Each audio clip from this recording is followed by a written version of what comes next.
Branch શાળા number 4 ધોરણ 6 વિષય સામાજિક વિજ્ઞાન એકમ 16 સ્થાનિક સરકાર અંતર્ગત ગ્રામ પંચાયતની ચૂંટણીનું આયોજન કરેલ છે.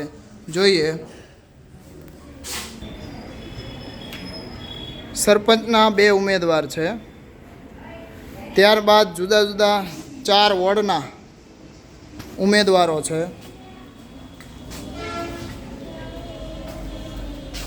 આ ઉમેદવારોને વોટિંગ આપવા માટે અહીં જુદા જુદા વોર્ડના મતદારો બેઠા છે.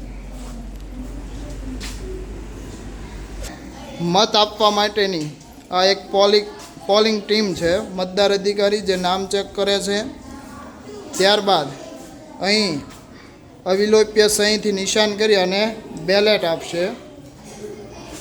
ત્યારબાદ અહીં સરપંચને મત આપવા માટેની મત કુટીર છે જે ઈવીએમના માધ્યમથી થવાની છે. અહીં તમે જોઈ રહ્યા સરપંચ માટેના ઉમેદવારોને મત આપવા માટેનું ઈવીએમ મશીન છે. ત્યારબાદ વોર્ડના સભ્યોને મત આપવા માટે બેલેટ ઇસ્યુ કરી અને અંદર મતપેટીમાં મત આપશે. તો આ રીતે આખી ચૂંટણી થવાની છે. જોઈએ